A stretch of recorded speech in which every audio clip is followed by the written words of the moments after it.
Amados irmãos, a paz do Senhor. Aqui é o presbítero José Batista, sou membro da Assembleia de Deus em Maracanaú, Ceará, e também sou superintendente e professor da Escola Bíblica Dominical. Também sou o idealizador do canal Bereano Pentecostal. É um canal pequeno, estamos iniciando, para a glória de Deus. Já temos alguns conteúdos, alguns de nossa própria igreja e também da Escola Bíblica Dominical. Mas temos o propósito de dar um desenvolvimento maior ao nosso canal e sentimos de trazer um conteúdo direcionado para a Escola Bíblica e mais especificamente para professores da Escola Dominical. E desta feita estamos dando início a esse propósito, né? Hoje a nossa estreia, aproveitando que estamos iniciando também um novo trimestre da Escola Dominical, e nós estamos aqui com a presença do nosso amigo, irmão Luiz Carlos, né, um obreiro da Casa do Senhor, diácono da Casa do Senhor, e um mestre, uma pessoa a quem Deus tem dado o ministério do ensino. E a nossa proposta, irmãos, a gente sabe, Luiz Carlos, que há muitos canais, né, voltados para a escola bíblica. Muitos irmãos capacitados, qualificados, né? Mas a nossa proposta é que a gente faça o estudo da lição de forma conversada, dialogada, né? Tá entendendo? E nós estamos convidando vocês a estarem conosco. Todas as semanas traremos aqui ou o irmão Luiz Carlos, né? Ou um outro companheiro, um outro servo de Deus, que também atua na área do ensino. Vamos dar início, irmão Luiz Carlos? Vamos sim. Eu gostaria de propor que a gente fizesse uma oração, né? É muito bom. Tá certo? E eu gostaria de pedir a você que orasse por nós, para que Deus venha abençoar. Afinal, nosso desejo é fazer para a glória de Deus. Ok. Eu quero cumprimentar a todos, né, com a paz do Senhor, e seja bem-vindo ao canal. Essa revista, esse conteúdo está vindo para complementar o conteúdo anterior, dando um suporte maior, e eu acredito que vai ser uma bênção. Então, você já está convidado a curtir o vídeo, compartilhar esse conteúdo, se inscrever no canal e fazer parte desse trabalho, que é um trabalho que é feito com o propósito de enriquecer suas vidas, lhe ajudar, servir de um suporte, de um subsídio para o professor da EBD. Então vamos estar orando a Deus para que Deus possa nos guiar nesse momento, tá bom? Senhor nosso Deus, nós queremos rogar a Ti a Tua bênção, Senhor, para essa aula, essa pré-aula e esse conteúdo que estamos desenvolvendo com o intuito de auxiliar aos Teus filhos que estão ministrando aula, estarão ministrando aula ao longo dessa semana. O Senhor sabe dos desafios que temos semanais e de como precisamos de mais luz e graça para poder instruir o Teu povo e ajudar o Teu povo no conhecimento da Tua palavra. Ser conosco, Senhor, nos dando a capacidade e a capacitação de que precisamos para que tudo que seja discutido aqui venha a glorificar o Teu nome e edificar a Tua igreja. É o que nós te rogamos em Cristo e te agradecemos. Amém. Amém. Bom, Luiz Carlos, eu acho que eu esqueci de pedir para você fazer uma apresentação sua. Você poderia dizer brevemente assim, como é, quem é você? Pronto. Rapidamente. Tá ótimo. Eu me chamo Luiz Carlos dos Santos Oliveira, Luiz Carlos Oliveira.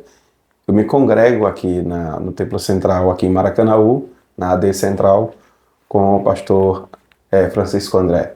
E sou casado com Solange Oliveira. Nós estamos casados aí há 14, vamos fazer 14 anos no próximo mês. Tenho o Lucas e o Noah, nossos filhos, um de 10 anos e outro de 5. E Vem de uma família cristã, meus pais cristãos. Meu pai servia enquanto estava aqui como pastor durante muitos anos, e ele já está glorificado e deixou para os seus filhos esse legado de testemunhar do Evangelho de Deus. Então eu sou um amante das Escrituras, do aprendizado, do serviço. É isso. Se eu pudesse definir, né? Eu sou um pecador salvo pela graça de Deus e que está a cada dia maravilhado e surpreendido com o Evangelho de Cristo. Glória a Deus. Meu irmão Luiz Carlos já há alguns anos, né, Luiz Carlos? E temos sido abençoados através do ministério dele. E fico muito feliz de estar iniciando, né, esse quadro em nosso canal com a sua participação. Eu me sinto honrado. Meus queridos, nós estamos ainda formatando, né, todo esse quadro que estamos criando, e a gente pede a compreensão por alguma falha e as orações, porque o nosso intuito é que tudo seja para a glória de Deus. Nós queremos apresentar aqui, vocês já devem estar de posse, mas nós queremos apresentar a revista desse trimestre, que nos traz um tema tão importante, tão relevante, né? Muito mais que nós estamos nos aproximando cada dia mais da vinda de Cristo, assim cremos. E o tema deste trimestre é Até os Confins da Terra, pregando o Evangelho a todos os povos até a volta de Cristo. Bom, Luiz Carlos, se você fosse dizer em uma palavra qual seria a doutrina mais em foque nesta lição, qual seria, a seu ver? A doutrina que mais As doutrinas de todas elas, que a gente estuda, a teologia sistemática, dentro dos seminários, dentro da igreja, né? na verdade, eu queria lançar um pensamento no entorno do assunto, envolvendo a lição e envolvendo o trabalho de Deus em nossas vidas. Lá em Marcos, no primeiro momento em que Cristo vai chamar os seus discípulos, antes de enviar os seus discípulos, isso é muito característico ali, que diz que quando o Senhor Jesus desceu do monte, onde ele tinha passado a noite orando, a Bíblia conta mais ou menos assim na passagem. Então Jesus chamou para junto de si aqueles que ele mesmo quis, para que estivessem com ele. Posteriormente, os próximos versos vão dizer, então os enviou. Então eu entendo aqui uma ordem na obra de Deus por meio do chamado cristão. A primeira obra de Deus na nossa vida é um chamado cuja obra é a nossa entrega para Ele. É irmos a Ele, nos entregarmos a Ele. Isso não trata-se apenas necessariamente da conversão, mas da entrega total de nossas vidas a Cristo. Essa é a grande obra, é o grande testemunho de Deus através de nós. Ele só fará isto de maneira plena em nossas vidas, a evangelização do mundo, por meio de vidas que foram plenamente entregues a Ele. Por isso ele diz, ele chamou os que Ele quis para estarem junto dEle. E só então os enviou. Porque Ele nos envia a partir daquilo que Ele colocou dEle, depositou dEle em nós. Mas já tem aquele adágio que diz, né? A pessoa só dá o que tem. Então eu só posso dar de Cristo se eu estiver nele, né? Absorto nele, mergulhado nele. Se ele tiver absorvido toda a minha velha vida e tiver edificado ali um tabernáculo no meu coração. Então, o tema dessa lição, ou o coração dele envolve aquilo que está no coração de Deus, que é atrair pecadores a si, por meio da obra da graça, da redenção e da pregação da cruz. É um tema que está no coração de Deus. Lembra aquele lema, né? Missões está no coração de Deus, Sim. né? Isso não é uma palavra clichê, né? Não é um slogan clichê, não. Engloba a realidade de que desde que o homem cai no Éden, que Deus, segundo seus decretos eternos, ele planejou um meio de alcançar o homem, aonde o Cristo fosse glorificado e o homem pudesse ser resgatado, e nesse resgate a glória dele fosse sobressalente. E Deus está empenhado nisso. Lembra quando perguntaram a Jesus, né? O que faremos para fazer as obras de Deus? E Jesus diz assim: a obra de Deus é esta, que creais naquele que ele enviou. Então, o grande encargo de Deus, né? A obra, né? A expressão grega ali é ergon, né? Aquilo que eu emprego toda a minha vida naquele propósito. O ergon de Deus é que Cristo seja conhecido. Por isso nós somos testemunhas dele. Então, o grande enfoque da lição é essa missão, né? Esse Deus missional, né? Deus missionário. Então a gente poderia dizer que, assim, das doutrinas que nós estudamos, a gente poderia dizer que é missiologia, né?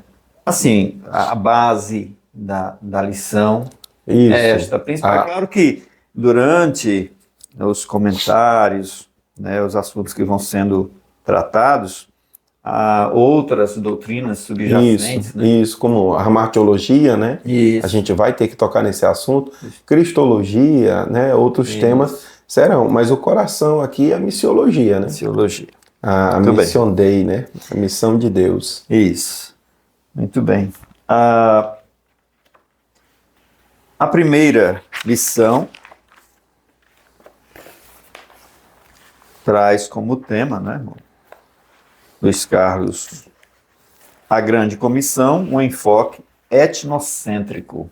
Eis o título, o tema da lição, que nós vamos trabalhar em nossas escolas bíblicas dominicais no próximo domingo, dia 1º de outubro de 2023. Nós temos como texto áureo, o texto áureo mesmo, né, de Marcos 16:15, e disse-lhes: ide por todo o mundo, pregai o evangelho a toda criatura. E a verdade prática, que é a síntese, né, da lição, diz o seguinte: a ordem imperativa de Jesus aos seus discípulos aponta para a universalidade da pregação do evangelho no mundo. Então, são esses os preâmbulos aqui da nossa lição. Nós não vamos fazer a leitura do texto bíblico em classe, mas está em Mateus 28, 19 e 20, Marcos 16, 15 a 18. Sugiro que os irmãos, se não tiverem feito ainda esta leitura, o façam, né? E nós passaremos, irmão Luiz Carlos, então, a nossa introdução. Eu coloquei aqui, para que os irmãos, né, possam acompanhar e assim a gente possa conduzir essa nossa conversa, alguns termos em destaque, certo? Dentro da introdução, é claro que nós não podemos nos aprofundar, porque senão a introdução vira um comentário à lição, né? Então nós vamos aqui rapidamente. Ele nos diz que neste trimestre, né, nós vamos estudar a respeito da obra missionária, que é um convite para refletirmos, né, sobre o imperativo de nosso Senhor para pregar o evangelho a toda criatura. Eu fiquei muito feliz com essa expressão, um convite a refletir, né? Muito bom, né? A forma como ele usou aqui, o nosso pastor Wagner Gabi, o comentarista, eu o considero feliz. E também ele nos fala, usando um outro termo que a gente tanto fala de ide, né, grande comissão, o imperativo do Senhor, né? Temos também a própria palavra grande comissão, que depois o irmão Luiz Carlos vai aqui destrinchar para nós, vai, né, poder falar com mais detalhes sobre este termo, e missões transculturais.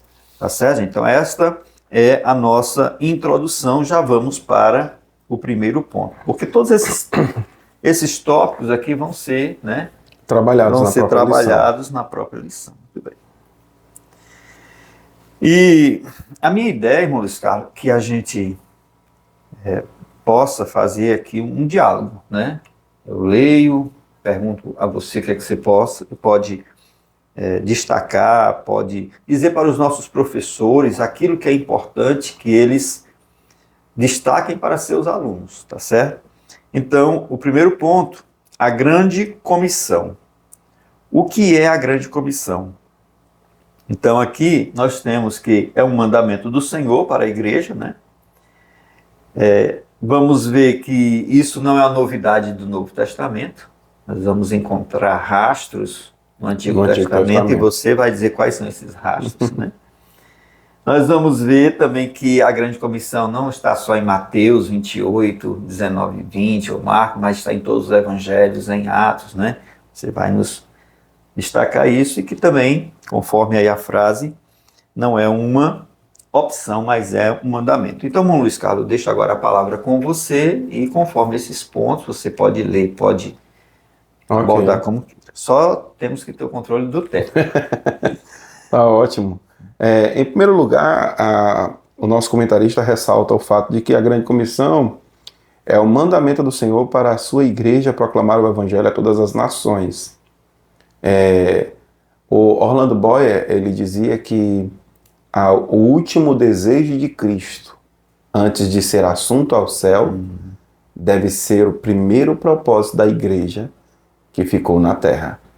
Interessante, porque tanto isso parece que já responde um pouco a terceira questão, mas se nós lermos tanto em Mateus, no momento da ascensão de Cristo, que ele está fazendo esse comissionamento, em Marcos também, no momento da ascensão de Cristo, ele está fazendo esse comissionamento, e em Atos nós vamos ver também, tanto quanto em Lucas, mas em Atos sobretudo, falando que eles serão testemunhas de Cristo, tanto em Jerusalém como em toda a Judéia, Samaria e até os confins da terra.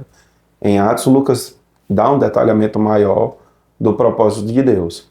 Então, é o mandamento do Senhor para a sua igreja proclamar o evangelho a todas as nações. É o interesse principal de Deus que deve estar no coração do discípulo. Ele nos chamou, nos comissionou enquanto igreja para sermos luz desse mundo, sal dessa terra. Isso é visto, é óbvio que está muito relacionado ao nosso caráter, à nossa conduta, né? Eu não sei se concordo 100% com aquela frase que alguém disse, né? Ide pregar o evangelho e, se preciso, use palavras, né? Não sei se concordo 100% com isso, mas de certa forma o cristão ele deve encarnar a verdade de Deus em sua vida e então proclamá-la. Né? Mas nunca deve substituir a pregação do evangelho por boas ações. As minhas boas ações não salvam. O que salva, a mensagem poderosa para salvar o pecador é a proclamação da verdade de Deus, do evangelho. Não é a minha vida. A minha vida, o meu testemunho, pode servir de inspiração, pode servir de um modelo, né, para me dizer assim, isso aconteceu na minha vida, eu era assim e Cristo fez isso, dando uma ênfase maior ao que Cristo fez do que ao que eu era, né? Mas sobre... Tem pessoas que até se orgulham desse passado, né? Eu já vi pessoas contar o testemunho e, tipo assim, a pessoa tinha 1 hora, ela passou 55 minutos falando do que ela era. Às vezes eu senti um tom de saudade, sabe? Assim, eu não sei, eu não entendi, né?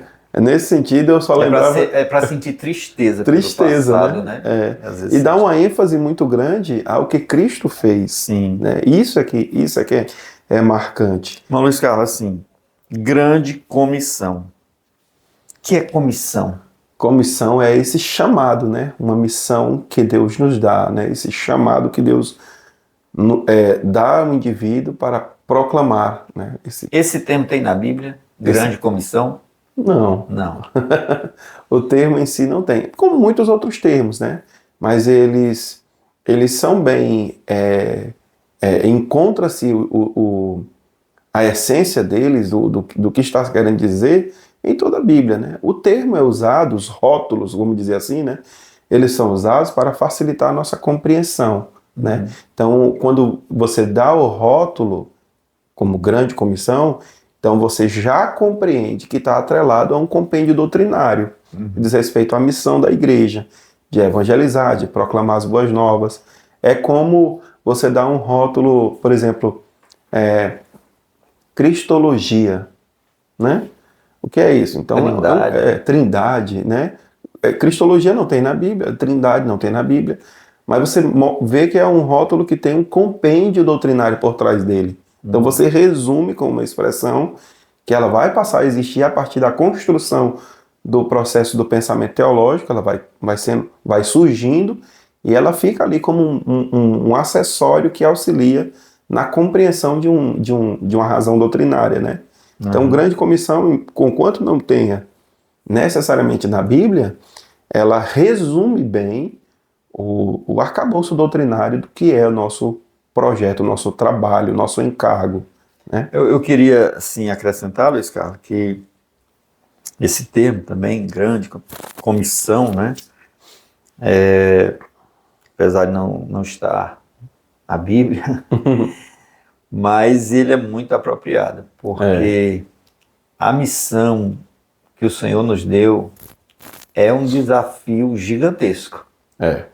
Né? Você pensa naqueles primeiros discípulos, com todas as limitações que eles tinham, e o Senhor põe sobre eles esse encargo, e de pregar o evangelho a toda criatura, né? Em todo mundo, a toda criatura. E talvez eles tenham pensado assim, como é que nós vamos fazer isso?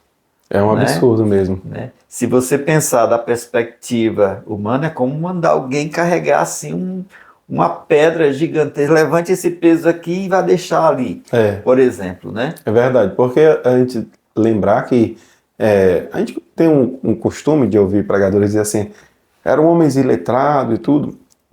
Não é que necessariamente eram iletrados. Não, É que não eram indivíduos, eles não faziam necessariamente parte da elite religiosa, né? Você vê que eram pescadores, ou seja, então eles não tinham sido comissionados para fazer parte de um clero religioso e, portanto, seguiram uma profissão distinta, né?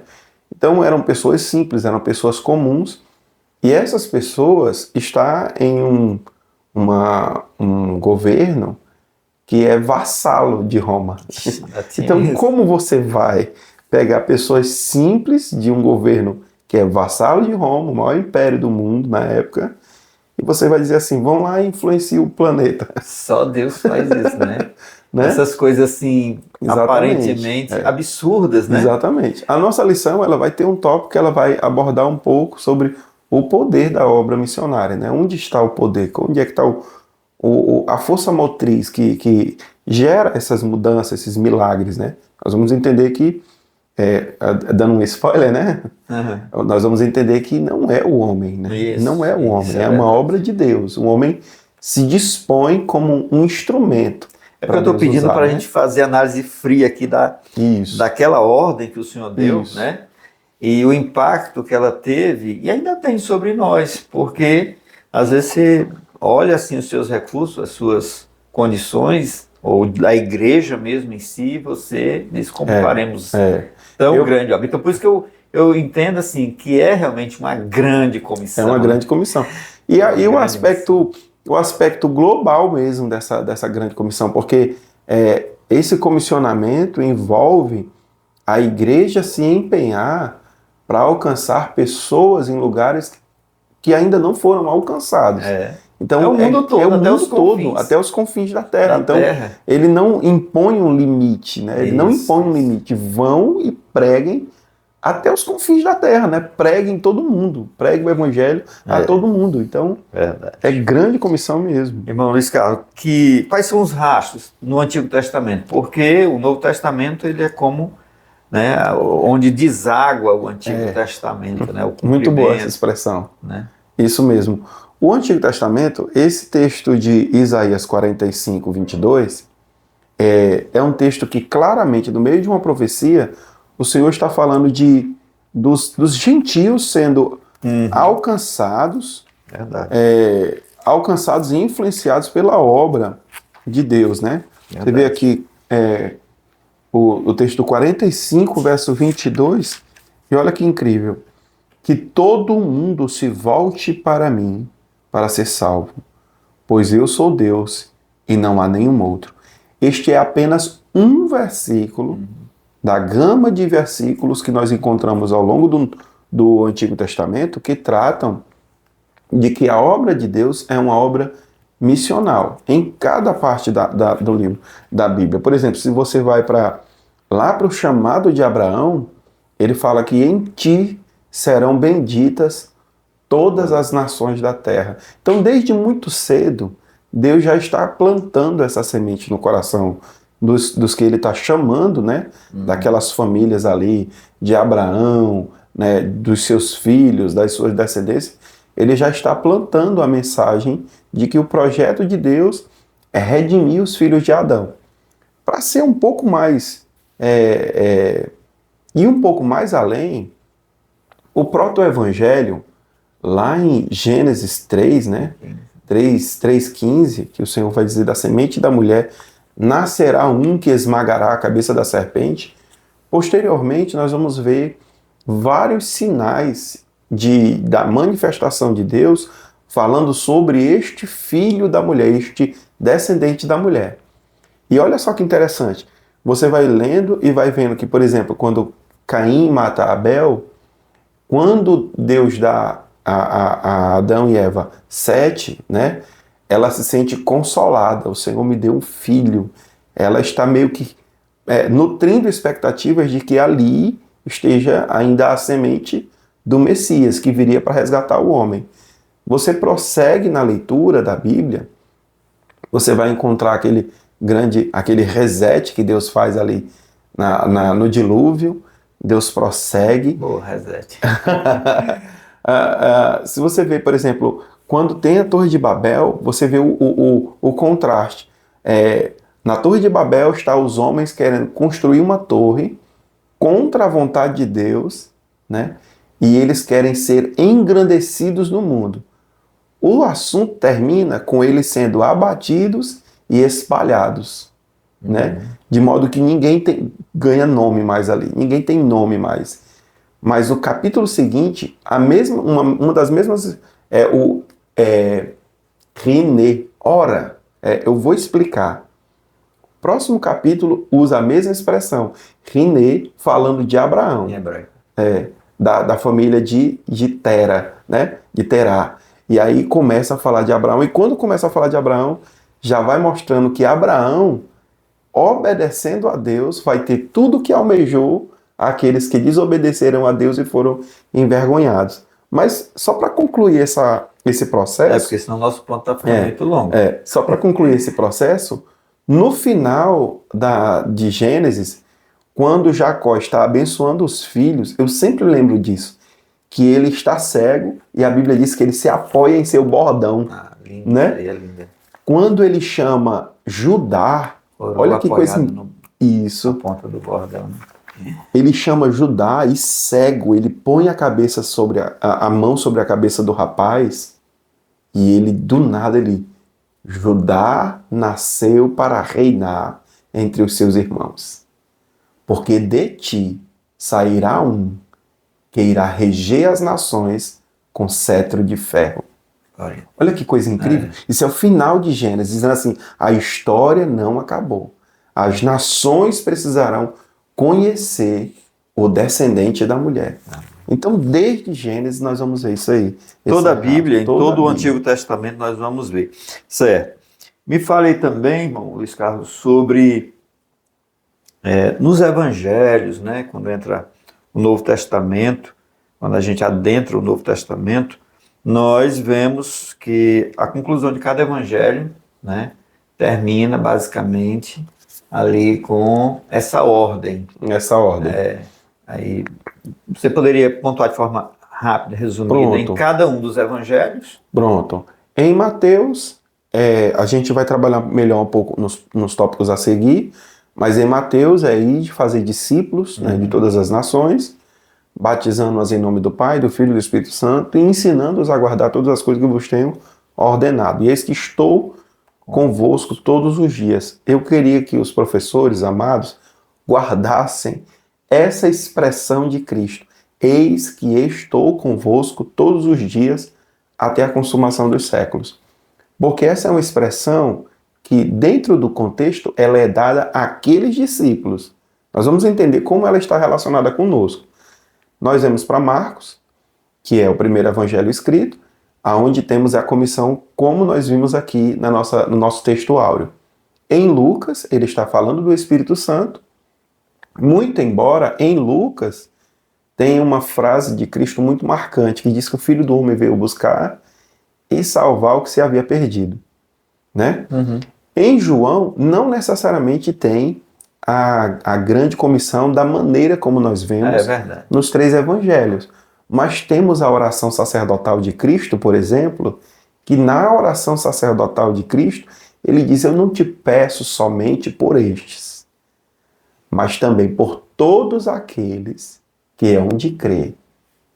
Mas em João tem também, Luiz Carlos, sim, quando diz lá em João 20, né? Sim. E Jesus, eis que eu vos envio. Sim, sim. João 20, 21 a 23, né? Jesus Cristo aparece para eles ali após ressurreto, né? Sim, sim. Sopra sobre eles e diz que eis que eu vos envio, né? Sim, eu queria chegar no ponto em que ele sopra sobre eles, né? Isso, certo. Né? Talvez cortei esse pensamento aí.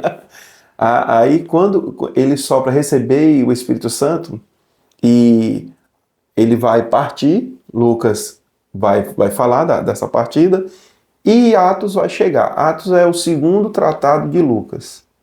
É o segundo. Se você observar, o tema de Atos é o mesmo de Lucas, é o mesmo tema.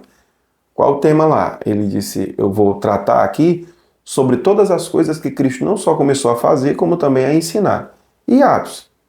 Atos é o mesmo tema. É o que Cristo continua fazendo e ensinando. Como? Por meio do Espírito Santo. O eis que estou convosco, ele é cumprido, literalmente, com o Espírito de Cristo que veio para habitar no meio da igreja. Ele é o agente missionário, é o agente capacitador, é o agente orientador, ele vos ensinará, né? Ele é aquele que nos fará lembrar, ele é aquele que nos consola. Sim. Então, no relato dos 4 evangelhos e Atos, em todos eles nós temos este encargo que recai não só sobre os 12, mas sobre todo aquele que recebe a Cristo como seu Salvador e Senhor e se torna seu discípulo. Esse mesmo encargo. Amém. Então nós temos aqui, né, o primeiro ponto, subponto, aliás.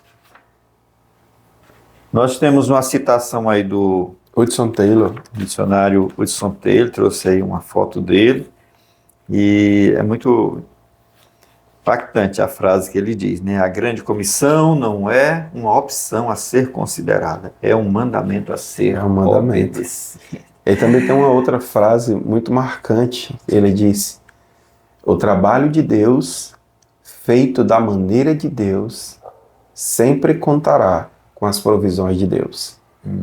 Então ele foi um grande missionário na China, né? Durante muitos anos. Inclusive eu queria sugerir aos professores que fizessem uma busca ou pela internet ou material, né, mais específico. Tem livros, biografia. Né? Os Heróis da Fé conta a história dele. Agora tem um filme, né? Tem também um filme. Tem um filme dele e é muito bom. É um filme muito bom. Muito bom. É muito emocionante. Ele foi missionário na China. Na China, durante quase a vida 51 toda. 51 anos. Quase a vida toda. Eu até fiz a pesquisa e realmente assim foi uma vida de entrega, de dedicação. Ele era médico, né, também, né? Ele trabalhava como médico nessa área. No filme retrata uma cena que é muito interessante. Ele está muito preocupado porque tem muitos chineses e muita gente sendo atendida no consultório que ele fez, emergencial, né? E tem uma pessoa que está precisando de uma cirurgia de urgência. E o encargo é acima das competências dele. Ele não estudou para fazer aquilo, mas ele está lá. E ele fala, e isso tem na biografia dele, mas o filme retrata de uma maneira belíssima, como ele fala com a esposa, e ele diz que está com muito medo, porque ele tem medo de matar o paciente.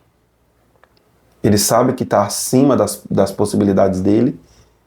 E se ele matar o paciente, isso vai arruinar a reputação dele e o trabalho como missionário, que era o maior encargo. Mas ele não podia dele. se negar, né? Não podia. Também ia parecer que ele estava se negando a ajudar um paciente, né? Também ia comprometer o trabalho. Isso, de toda forma. Né? Aí ele, de fato, ele é muito bem sucedido na cirurgia. É muito bem sucedido. E quando ele sai, o outro dilema dele, ele sai angustiado.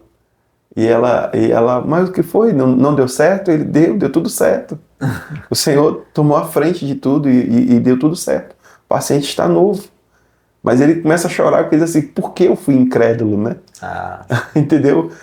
O Senhor não merece isso, né? Deus não merece isso. Então, irmãos, vale muito a pena. Vale muito a pena. É inspirador e ajuda muito a classe, os alunos. Pronto, temos aqui uma indicação, sugestão de filme, né?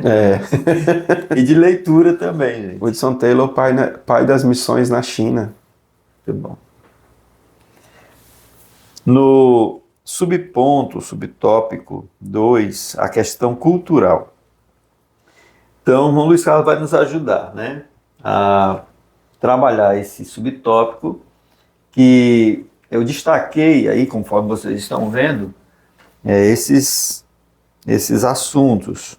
Primeiro, né, o ide de Jesus significa também atravessar fronteiras, né? Então, nós temos aí o primeiro grande, aliás, né, o grande desafio da obra missionária, que é a questão cultural. Porque não é só a barreira geográfica, como nós vamos ver mais na frente, né? Mas nós temos também a questão das diferentes culturas, né? Assim, a gente vê pela internet, ou filmes, ou documentários, a gente vê assim muitas culturas diferentes da nossa, né? É verdade. E a gente assim acha bonito e tal, mas a gente não pode negar que a queda ela afetou o ser humano como um todo, inclusive a cultura. E as culturas estão, né, entremeadas de ocultismo, de uma série de coisas que são barreiras para o evangelho, né? Que vão, como Paulo em Filipos, né, se defronta ali com aquela mulher, aquela moça que era com espírito de adivinhação, né? Uma pitonisa, né? Isso. E isso era assim uma coisa muito, dentro daquela cultura grega, era muito forte. E ali foi por causa daquele episódio que deu ali um grande problema para Paulo, mas ao mesmo tempo a porta se alargou, né? É verdade. É verdade. Aí, irmão Luiz Carlos, comente aí para nós, né, essa questão cultural. Como é que você vê? O que é que o professor poderia, né, trabalhar na sua sala de aula? De que forma ele poderia contribuir nesse ponto? Nós podemos contribuir com os professores nesse ponto. Atravessar fronteiras, que já é dito aqui logo no início desse subtópico, os irmãos vão encontrar esses desafios logo em Atos, né? Logo em Atos, nós vamos encontrar aquele dilema onde Pedro tem aquela visão, né, daqueles animais imundos descendo, né, na perspectiva dele imundos, segundo a liturgia judaica. Então eles, Senhor, eu nunca comi nada impuro, imundo, né? Aí diz, Pedro, não faça imundo aquilo que eu purifiquei. Era Deus já comissionando Pedro a atravessar essas fronteiras. Há fronteiras também como é que se diz, de cidades mesmo, né, de países. Eles, por exemplo, iriam chegar aos samaritanos, né? Eu não podia fazer nenhuma refeição com um gentil, Não, né? não Nem podia. isso, né? Você vai ver lá em Gálatas, né? Em Gálatas, em Atos vai ter esse projeto e esse cuidado que eles têm de que quando ouvem que o evangelho chegou em uma determinada cidade, eles mandam algumas pessoas, né? Paulo, vai Pedro, vai alguns que vão para averiguar se o que está acontecendo ali é realmente um movimento do evangelho, é uma coisa estranha. Então, quando eles chegam lá, eles se deparam com o evangelho chegando em casas e famílias que têm culturas muito diferentes dos judeus. Então, eles ficam naquela crise. Em Gálatas, Paulo Logo, contando... eles eram muito xenófobos, né? demais. Você vê que haviam judeus que diziam que tem que existir gentios mesmo, tem que existir muito gentil, porque os gentios são o combustível do inferno, né? São eles que vão manter o inferno em chamas. Então, tem que existir gentios no mundo. Isso eles diziam? Isso eles diziam dos gentios, os judeus, né? Alguns, assim, bem xiitas, né? Eles diziam isso. Às vezes, Luiz Carlos, a gente também pensa que, ou confunde o evangelho com a nossa cultura, né? Devido já estar tão enraizado. Isso é mesmo. Às vezes a gente pensa assim, que quando chegar, por exemplo, numa outra etnia, num outro povo, vai ali moldar todo aquele pessoal, né, conforme a nossa... E eu acho que esse ponto, ele trata disso, né? Quando ele diz bem aqui, logo não devemos desprezar a cultura de um povo a quem pretendemos evangelizar, nem impingir-lhe a nossa. Pronto. Né? Uma sugestão que eu dou aqui, primeiro, é observar essa nota que o nosso comentarista deixa, que a queda afetou a cultura de todos os povos. Olha, Inclusive a queda afetou inclusive a nossa. Todas as culturas, elas são esse movimento que são feitos dentro da sociedade, por indivíduos. São os costumes, os valores, as crenças desses indivíduos, os hábitos que estão ali englobados e formam aquela cultura, né, daquele povo. Então, a cultura é como um caldo, né? Com muitos ingredientes, que toca na questão dos hábitos, dos valores, né? De tudo toca que a aquele música, povo, né? A arte, a tudo, arte, né? Isso, as crenças, né? As crenças dela. Então, isso é a cultura.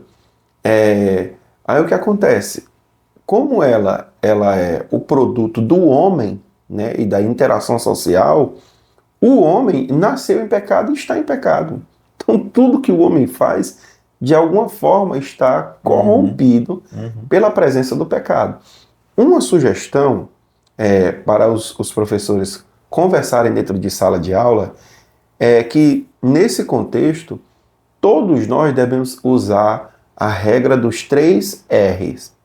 Sobre todas as coisas, a regra dos 3 R's, que é receber, redimir e rejeitar. Os 3 R's. Receber, redimir, rejeitar. Receber. Existem coisas na cultura que não necessariamente são pecaminosas. Né? Não são pecaminosas. Não haver aquele dualismo, isso, né? Dualismo, isso. Né? Aí você faz o quê? Não é pecaminoso, você recebe uma roupa, uma vestimenta com cores diferentes. A gente vê às vezes missionários, né? Usa as roupas típicas de outras etnias e tudo. Por quê? Porque eles estão recebendo aquela cultura sobre si e de alguma forma honrando aquela etnia, aquela nação que o recebeu. Então eles, para honrá-los, eles se paramentam, né? Se vestem. O Hudson Taylor, ele deixou crescer o cabelo, ficou aquela ele se vestia como né? um chinês, como né? um chinês. Ele se, vamos dizer assim, se mimetizou com a cultura Exatamente. chinesa para alcançar Exatamente. o povo, né? Exatamente.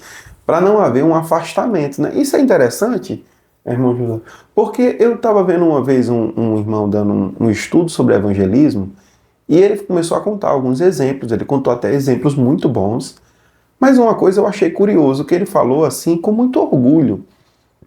Ele disse assim, irmãos, pleno domingo, 3 horas da tarde, era 2 horas, eu estou saindo para evangelizar com a igreja e eu estou de terno e gravata. Ele falou assim, com tipo assim, eu sou um crente mesmo, né? Comprometido. E eu fiquei pensando comigo, se é necessário mesmo você estar de terno e gravata, 3 horas da tarde, o sol escaldante, para evangelizar. Eu penso que não é pecado você vestir uma roupa mais leve. Eu não vou dizer que você está de camiseta era e bermuda, mais assim, né? Radical nesse Tinha ponto. essa coisa, né? Mas eu acredito que isso acaba, assim, isso de alguma forma serve como testemunho, porque as pessoas vão olhar que esse camarada tá, mesmo nesse sol escaldante, ele tá vestido conforme rege o figurino da igreja dele, né? Então, de alguma forma, gera esse testemunho para alguns. Mas para uma boa parte das pessoas, gera um afastamento. Quer dizer que se eu vim para essa lei, eu vou sair meio-dia de terno e gravata, andando no meio da rua para entregar folheto. Então, assim, não precisa disso. Tem coisas que você pode receber.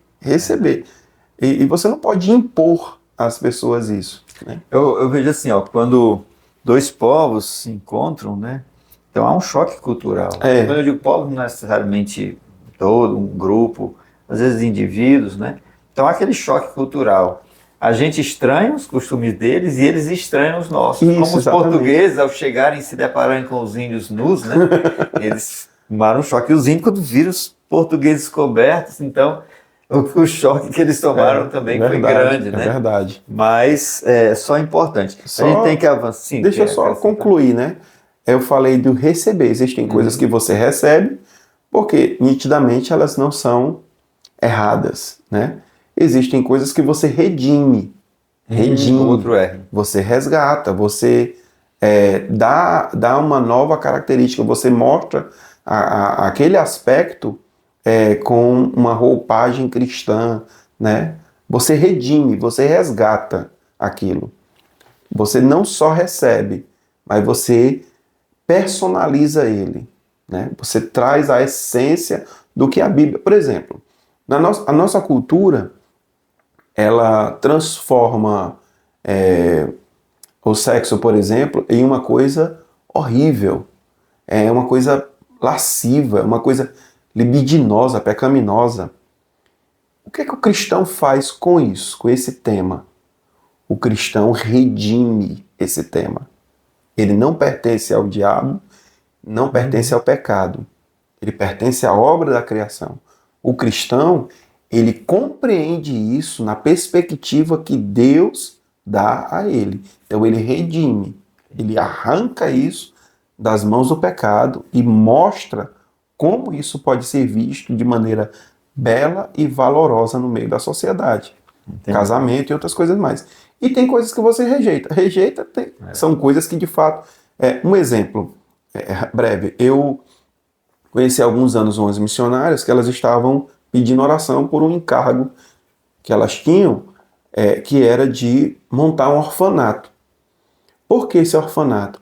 Porque na região onde elas estavam pregando, havia um costume de que quando a criança nascia com alguma deformidade, ou quando a mãe morria no parto, que era muito comum por conta das péssimas condições de vida que eles tinham, então eles entendiam, na cultura deles, que aquela criança tinha uma entidade maligna e, portanto, eles eles colocavam a criança recém-nascida deitada em um formigueiro e eles dançavam ao redor para que a criança fosse comida pelas formigas. Então é uma coisa absurda. Então o que o cristão faz no meio de uma cultura dessa? Ela não podia chegar e impor o evangelho e uma mudança drástica porque a sociedade simplesmente não acataria. Então o que elas fizeram foi construir um orfanato onde elas começaram a resgatar essas crianças e cuidar delas. Entendeu? Na Índia também havia, e não sei se ainda há, né, aquele costume que é um ritual chamado sati, em que a mulher ela era queimada juntamente com o corpo do marido. Isso, com o marido. Isso foi um choque muito grande para os missionários que foram para a Índia, né? E que houve realmente assim, pelo trabalho deles, dos cristãos, né? Houve uma mudança nesse sentido. Bom, Luiz Carlos, vamos para o outro ponto, porque cada ponto desse rende muita coisa. Rende mesmo. A ordem de fazer discípulos em todas as nações. Bom, nós precisamos fazer uma definição do que é etnia, até porque, né, os professores e muitos alunos vão se deparar com um termo que não conhecem. É muito comum, muito né? bem. Não é muito comum para nós, né, para todos nós. Tá certo? É um termo mais da sociologia, né? A etnia, tá certo? Então nós vamos ver aqui uma definição, né, de etnia, conceito. Vamos ver que há milhares de etnias no mundo, né? Que 4 mil. quase metade desse contingente ainda não foi alcançado, não foi evangelizado. Então o desafio é muito grande ainda, não é? E vamos aí ver as palavras de Paulo, que disse: esforçando-me desse modo por pregar o evangelho, não onde Cristo já foi anunciado, né? Paulo tinha muito esse cuidado de não Apóstolo dos entrar na gentios, né? seara alheia, no sentido de que ali já estava, então vamos avante, Vamos avante, né? Tem muita gente. Porque hoje há uma competição, uma concorrência até mesmo entre igrejas, né? E isso não é salutar, isso não é saudável, isso foge a esses princípios, tá certo? Então, você teria uma definição aí de etnia? Eu vou colocar o que a gente também pesquisou e você acrescenta aí, tá certo? Então, etnia, grupo que é culturalmente homogêneo, a palavra vem do grego etnos, povo que tem o mesmo ethos, ou seja, costume, né? E tem também a mesma origem, cultura, língua. É importante dizer que a etnia, ela é assim, diferente de nação. Eu posso ter uma etnia, né, formando ali várias nações, ou várias nações pertencentes a uma mesma etnia, né? Que é a junção desses grupos, né? Que tem costumes comuns, línguas comuns, né? Isso a gente poderia definir como uma etnia, né? Eu estava inclusive vendo que a palavra raça, ela não é muito usada, não é atualmente utilizada, né? No contexto humano, ela é usada mais para os animais, tá entendendo? Antigamente se usava muito, né? Raça tal, e atualmente essa palavra ela está em desuso, pelos cientistas, né? Tá certo? Nós estamos vivendo tempos diferentes, né? E então está se evitando. Mas a palavra etnia, sim, né? Etnia, sim. E você teria algo a acrescentar aqui que a gente poderia dizer brevemente, porque eu acho que já ficou bem mastigado. Ficou. A gente pode até necessariamente avançar, né? Porque eu acredito que, de certa forma, esse ponto a gente abrangeu um pouco no ponto anterior, muita coisa dele, né? Então podemos... Agora, eu posso pensar, não sei se os irmãos, na hora da aula, levantarão essa questão que o senhor levantou, sobre a questão do texto de Paulo, né? Pessoas que, essa disputa, né? A disputa, ela sempre é nociva. Eu acho que o nosso espinho na carne é essa divisão. A gente está sempre tentado nesse sentido. E uma coisa que era um apelo mesmo, para que cada cristão buscasse orar nesse sentido, era no sentido de nós colocarmos diante de Deus isso. Nós estamos atentando contra a obra do Espírito Santo quando nós infligimos, né, essas lutas, né, essas guerras, né, por territórios. Não me parece espiritual, né? Tem inúmeras igrejas, né? Pode até existir, mas elas deveriam cooperarem. Deveria ter livre acesso para a cooperação. Como que nós temos um ministério, ali fulano tem outro, mas ter uma liberdade de cooperação, de auxílio, de não, diálogo. Se não se tornar uma disputa, uma competição, Isso, né? Não há problema. Isso é nocivo, né? Isso é nocivo. O que eu falo é de uma coisa que tá muito além. Então, eu acredito que isso é um apelo para cada cristão orar a Deus e assumir uma postura diferente, né? Um olhar diferente, né? Porque esse olhar que simplesmente coloca a gente em rivalidade com irmãos em Cristo é um olhar que eu acho que ofende a obra do Espírito Santo. E a obra do Espírito Santo é dar liga à igreja, né? Unir todo o corpo, né? Em um só. Há muitas coisas a ser debatidas, mas a gente não tem tempo. É, né? Só um recorte. Eu teria também muitas coisas a dizer aqui, mas estou me contendo, né? Vamos ao próximo ponto, subponto. Irmãos, esse slide, né? Ou esses slides, a gente vai disponibilizar para os irmãos também. E vai ficar na descrição do grupo, né? O link para baixá-lo, tá certo? Se for útil para vocês, não há nenhum problema da minha parte em disponibilizar. Muito bom. Eu acho bom colocar assim só os tópicos, porque o professor muitas vezes pode até dispensar a leitura completa e só pensando, ali, né? Só pensando, e dali ele desenvolve, né?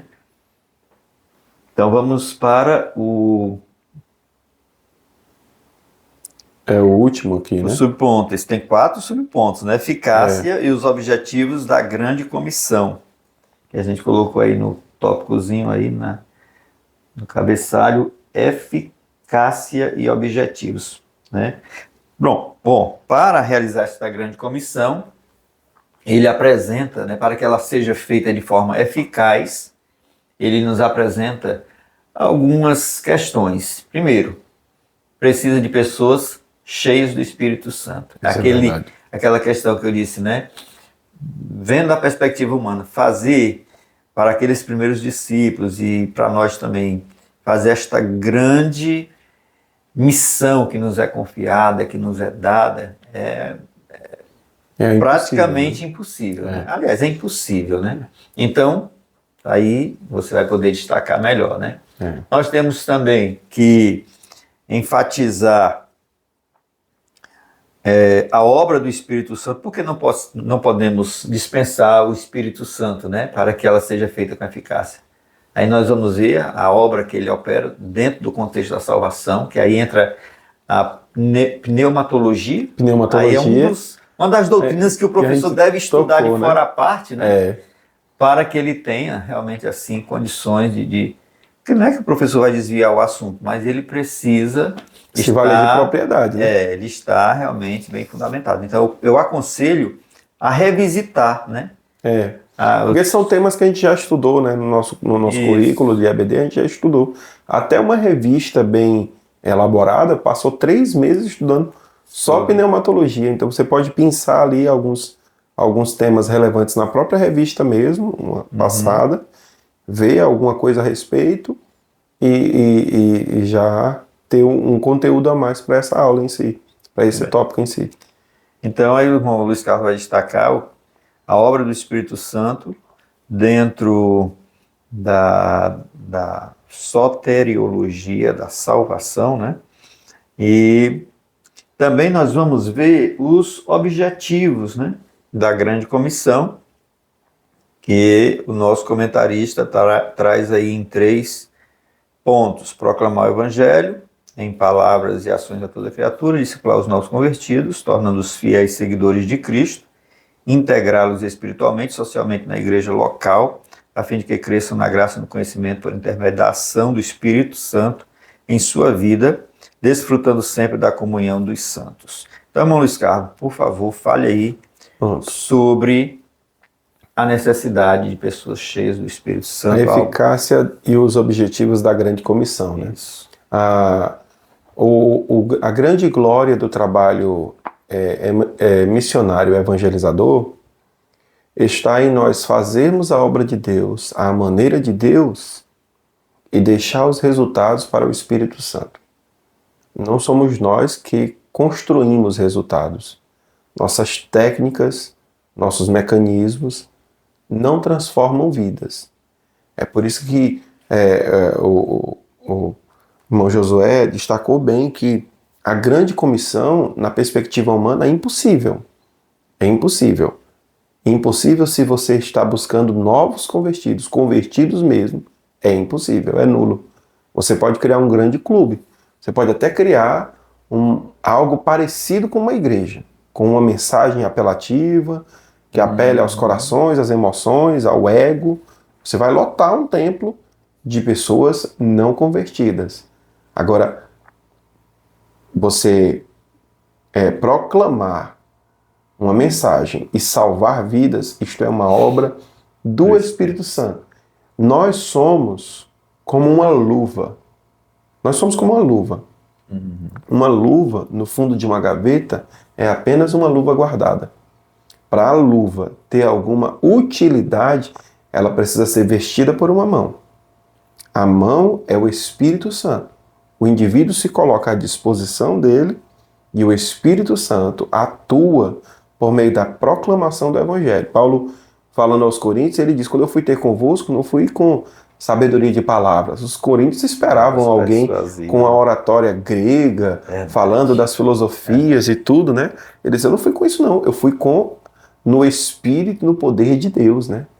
Proclamando o Evangelho. Eu fui no poder do Espírito Santo de Deus, com a autoridade do Espírito Santo. Essa foi a mensagem de Paulo na igreja aos Coríntios e por todo o canto onde ele passou. Então, a pessoa precisa estar cheia do Espírito Santo. O que é ser cheio do Espírito Santo?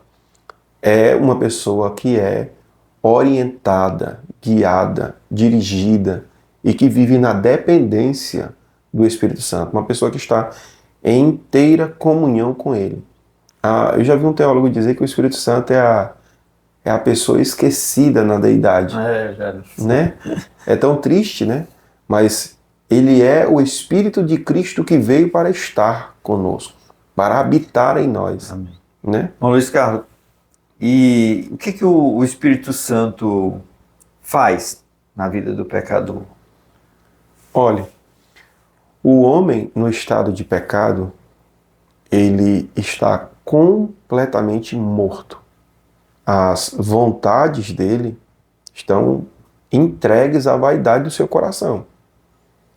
Você esperar convencer um pecador por meio de argumento é você achar que pode convencer um morto a decidir o que vai vestir, o que vai comer. É bobagem. Você vai argumentar com a pessoa, apelar os sentidos, ela pode até confiar que o seu argumento foi seguro, mas não vai haver transformação em seu coração. A obra do Espírito Santo é exatamente manifestar quem é Cristo. Nessa perspectiva, o Espírito revela quem é Cristo para o pecador, por meio da mensagem do Evangelho, que pode ser pregado por um teólogo, por um professor de escola bíblica, por uma pessoa muito simples, não importa.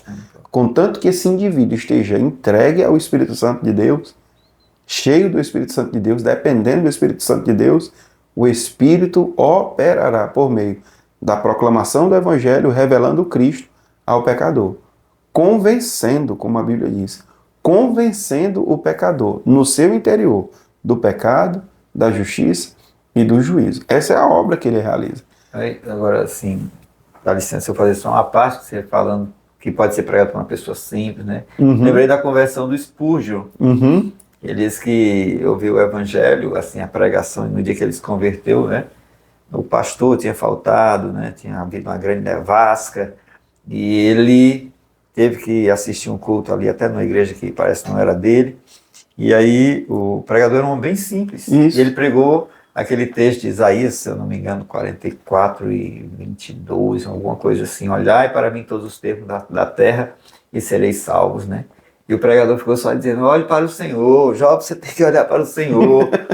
E aquilo ali bateu forte no coração dele, tá entendendo? E ele, naquele dia, ele creu de verdade. É verdade. Né? Interessante. É verdade.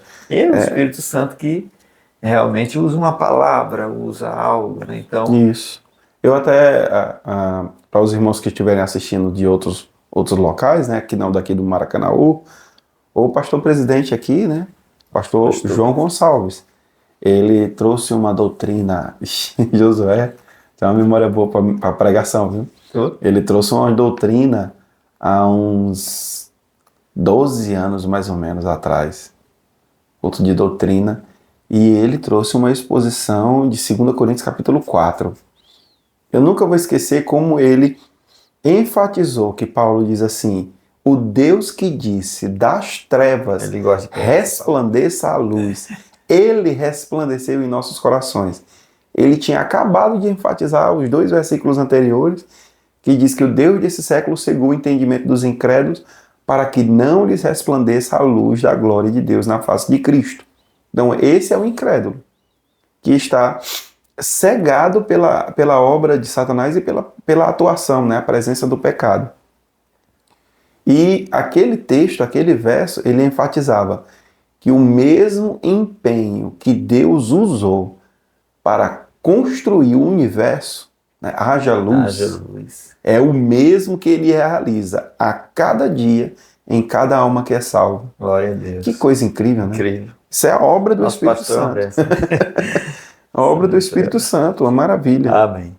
Então o Espírito Santo, conforme diz o texto, é de João? É em João, né? Que João 16:8. João 16:8. Estou aqui procurando. Convence a pessoa do pecado, da justiça e do juízo. Isso. Bem, muito bem. E esses objetivos aí da grande comissão, irmão Luiz Carlos? O objetivo, né, proclamar o evangelho em palavras e ações. O que a gente diria para os professores, para os nossos irmãos aí que nos assistem? Tanto o pregador precisa do Espírito Santo para proclamar o evangelho, que lembra de Paulo falando: eu não fui com sabedoria de palavras. Não fui com sabedoria de palavras. Você pode fazer um curso de oratória, você pode fazer um curso de homilética, você pode se diplomar em teologia, mas isso não redime vidas. Verdade. É a proclamação do evangelho no poder do Espírito Santo. Não significa dizer gritos e pulos e saltos. Significa uma proclamação segura, mas capacitada, energizada pelo Espírito Santo. E ele fala aqui, né, que é proclamar discipular o evangelho em palavras e ações. Sim. Ações, né? Lembra dos discípulos orando, dizendo assim, quando eles foram ameaçados, né? Agora sim, olha para as suas ameaças, e concede aos teus servos que preguem com mais intrepidez, né? Com mais ousadia a tua palavra, o teu evangelho, enquanto estendes a mão para operar prodígios, sinais e maravilhas através do nome do teu santo servo, Jesus. Então, irmãos, sinais, eles são possíveis e necessários na pregação. Sinais são possíveis e necessários na pregação. Eles são um atestado, um testemunho nítido diante de uma plateia, de um público, de que aquela mensagem é real e verdadeira, né? Então, faz parte da obra do Espírito Santo. Assim, além de proclamar o Evangelho, ainda faz parte dos objetivos da grande comissão os sinais. Discipular. O segundo lugar, né? Discipular.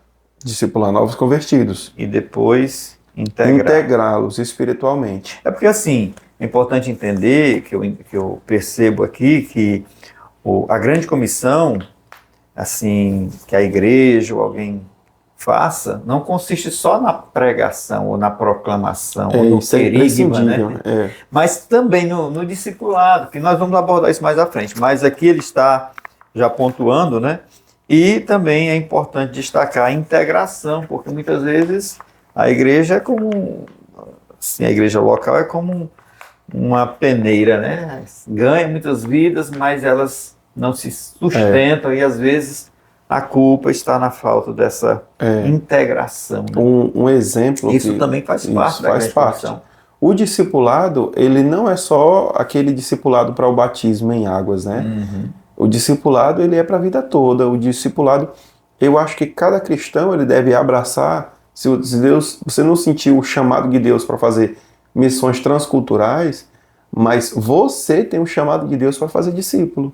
Você pode ter o seu filho, a sua esposa, o seu esposo, um amigo, você pode discipulá-lo. E isso não é uma coisa de você ensinar para ele 10 lições importantes. É você sentar, falar sobre as Escrituras, conversar sobre Jesus, dar bom testemunho, orientar. Às vezes você vê o irmão cometer uma falha. Se é de você chamar outro para falar sobre aquela falha, você vai àquele irmão para conversar com ele, orientá-lo em amor, em graça. Isso é discipular, ir ajustando o indivíduo. O que Jesus fala é ensinando-os a guardar todas as coisas que eu vos tenho orientado, eu vos tenho ensinado, né? Então o discipulado ele começa, mas ele nunca termina. Amém. Integrá-lo. Integrá-lo. Só um exemplo, eu vou ser bem breve mesmo, um minutinho. Eu já vi uma jovem receber a Cristo, um congresso de jovem em Maceió, e na ocasião que ela estava lá recebendo a oração, ela estava chorando muito, ela foi batizada com o Espírito Santo. Foi uma coisa assim maravilhosa. Se tornou uma jovem muito fervorosa, assim, participando das reuniões nas primeiras semanas. Passado um tempo, eu notei que pelo menos 1 semana, 2 semanas eu não a vi.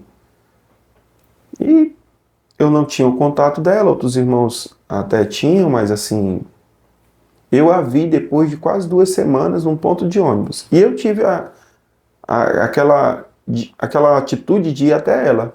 Cumprimentei-a com a paz do Senhor, perguntei onde ela estava se congregando, se ela estava com a gente, com muito jeito, sem ser invasivo. Mas quando eu perguntei, porque eu disse assim, eu senti tua falta, eu não te vi na igreja. Aí ela disse assim, irmão, eu só vou voltar agora quando eu estiver preparada. Mas o que foi que faltou, irmã? Porque a gente se prepara mesmo na comunhão, não, no convívio. Ela disse, não, é porque eu não tenho saia. E umas irmãs disseram para mim que envergonhava a igreja eu chegar lá com calça ou com bermuda para participar dos cultos. Meu Deus. Então, assim, nós precisamos da obra do Espírito Santo até para nos dar o bom senso de como chegar para um irmão em Cristo e ajudá-lo, né? Às vezes a gente luta tanto para ganhar um crente e joga fora com tanta facilidade. Meu Deus, muitas vezes. Bom, Luiz Carlos, vamos avante, vamos para o ponto 2, missões transculturais. O primeiro ponto, ou subponto, vamos fazer aqui uma conceituação, uma definição, né? A palavra missão é bem entendida, agora a gente precisa definir transcultural. Ele diz aqui em linhas gerais, missões transculturais, a palavra trans, né? Significa movimentar-se além de ou através, né? Transpor e além. Transpor, né? E além das culturas. Isso daqui, né? Não vai ser nenhuma dificuldade para os professores, né? E aí, colocando dentro do termo da nossa lição, missões transculturais, seria transpor uma cultura para levar a mensagem do Evangelho. Essa mensagem não pode se restringir a uma cultura somente, que foi o problema que aconteceu lá na igreja de Jerusalém, que aparentemente, né, eles achavam que iriam ficar se reunindo ali de casa em casa e indo ao templo, né? E seria tudo ali, que todas as pessoas acorreriam para Jerusalém, todos os que crescem, ia se tornar uma grande comunidade. Eu penso que eles, na imaginação deles, né? Talvez fosse isso, né? E aí Deus mostrou muito fechada, né? E ainda teve, mesmo depois da visão que Deus deu a Pedro e tudo mais, e o chamado de Paulo, Paulo ainda teve que enfrentar muito os cristãos judaizantes, né? Sim. Que saíam, eram os missionários terríveis, né? Saía Paulo, começava um trabalho, e quando saía os camaradas chegavam lá, foi que Paulo pregou aí, né? Aí pregava um outro evangelho que era uma adição, né, dos costumes da lei, a mensagem do evangelho. Quer dizer, você é salvo, mas você, para ser salvo integralmente, você tem que se circuncidar, obedecer leis dietéticas, guardar o sábado, obedecer determinados dias e meses e datas festivas, e uma série de coisas que você vai agregando ao evangelho. E o Evangelho, dizia o Leonardo Ravenhill, né? Ravenhill não, o David Wilkerson dizia que o Evangelho é algo tão, tão sensível que se você adicionar qualquer ingrediente a ele, já não é mais Evangelho. No entanto, se você tirar qualquer elemento dele, já não é mais Evangelho. Então,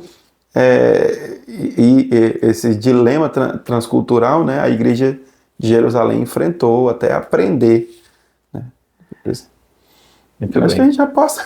Alcançar todos os quadrantes da Terra. Eu até queria falar um pouquinho dessa palavra aí, que a gente, não sei se todos vão né, saber o significado, embora que não seja difícil, né? Mas pode ser que alguém tenha alguma dificuldade. Eu fui pesquisar. Olha aí, rapaz. A palavra quadrante, porque é sempre usa, vamos nos 4 cantos da Terra, nos quadrantes da Terra, né? Sim, sim, é Mas curioso. são as 4 partes de uma circunferência, né? Então, algo circular dividido em 4 partes, né? Então, a missão, o ID, ele tem que alcançar todas as partes da Terra. Em resumo, é isso, né? Quer dizer, onde quer que esteja uma etnia que ainda não tenha ouvido falar das boas novas, nós temos que transpor, né? Temos que ir lá para anunciar. O outro ponto, visão bíblica, a visão transcultural da Bíblia, tá certo? Nós destacamos aí esses termos, né? A Bíblia é o padrão a ser seguido nas missões, não pode criar um negócio. Isso, né? é verdade. Diferente. A Bíblia é o padrão. A Bíblia sempre tem que ser o fator balizador, né?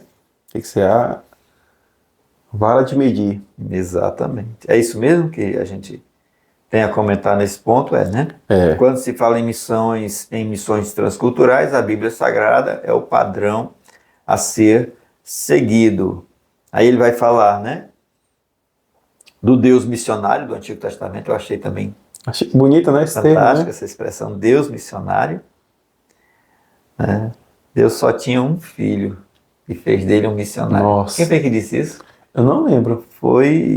Está citado aqui na revista ou no livro aqui de apoio, né? Mas há uma coisa desse tipo, uma frase desse tipo, de um missionário. É interessante. Só tinha um filho e fez dele um missionário.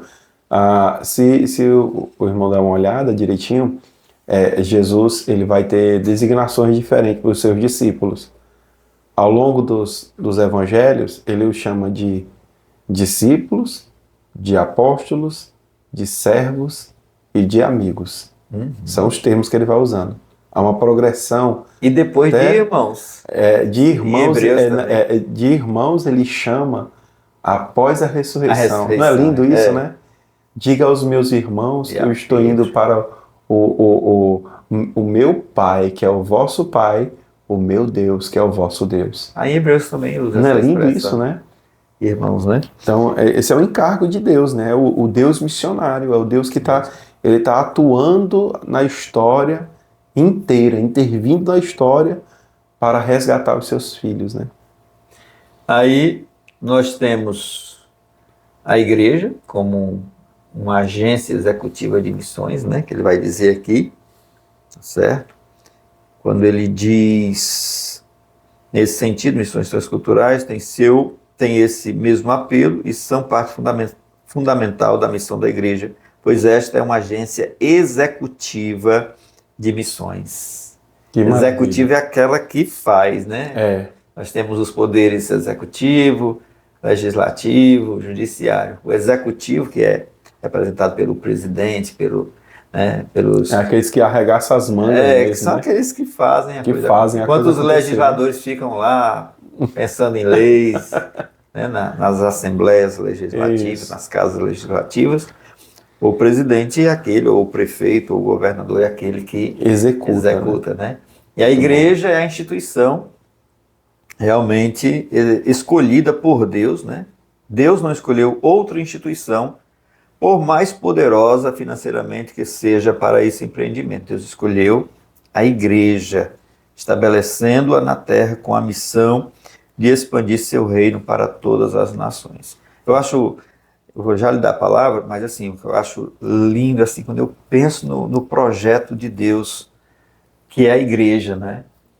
Porque Jesus poderia ter dito, olha, obedeça os meus mandamentos e pronto, e está tudo bem, né? Vocês serão meus discípulos. Mas ele reuniu todos os que creram nele, né? Em um corpo, em um grupo, né? Numa eclésia, né? Naqueles que, como está aí na sua blusa, foram chamados, né? Chamados A para igreja. fora. É isso mesmo. Muito bom mesmo. Uma coisa que eu ia agregar aqui, agora que eu esqueci, José. Nós estamos falando, né, da Deus não igreja. escolheu outra instituição, Sim. por mais poderosa financeiramente. Eu tive a oportunidade uma vez de estar com um grupo de irmãos, e lá no meio desse grupo a gente estava discutindo as escrituras e tudo. Naquele grupo eles resolveram falar sobre como eles iriam acolher uma comunidade carente. O pessoal morava em lonas.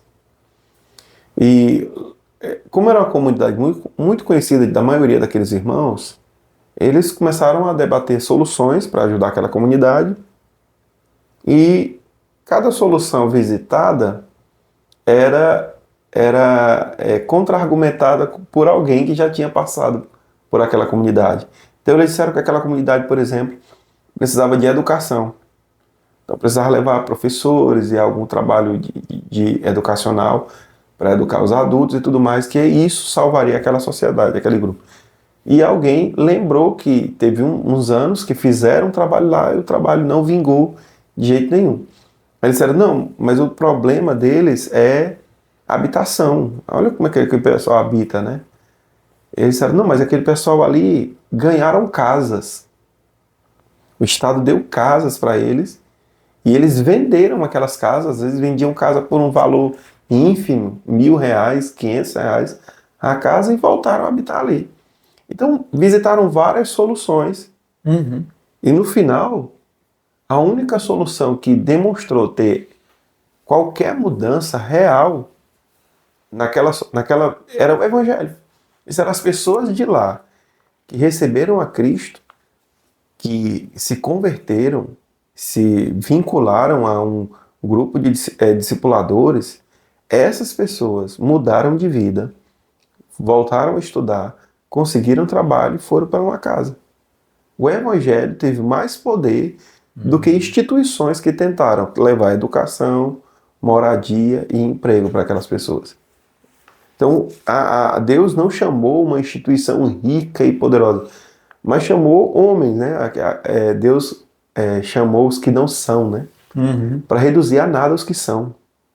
Então, a igreja é composta de pessoas tão diferentes, né? Tão mistas, tão diferentes, mas é o corpo de Cristo, de onde ele, por meio do seu Espírito, atua poderosamente, não só nutrindo, fortalecendo e aperfeiçoando, mas usando ela como um agente, né? Estabelecendo na terra a missão de expandir o reino entre as nações. A igreja é esse povo. Então, nesse ponto, a gente tem que destacar, né, a questão de que a Bíblia é o padrão para ser seguido, ou seja, a gente não pode chegar num lugar e inventar uma moda lá e vou criar uma igreja aqui do meu... Hoje também tem muita igreja criada assim, né? ao bel prazer de muitas pessoas, né? Idealizam lá. E aí nós temos a igreja criada conforme a imagem e semelhança do indivíduo, né? Isso. Temos a questão do Deus missionário, né? Aí ele relata em Gênesis e tal, como a gente já comentou também, acho que foi no primeiro ponto. Foi. Falamos da importância da igreja, que é a agência, né, executiva de missões, e que a igreja foi escolhida por Deus para esta tão grande obra. Nós vamos para o próximo ponto, não sei se você quer acrescentar mais. Não, pode avançar, né? Barreiras nas missões transculturais.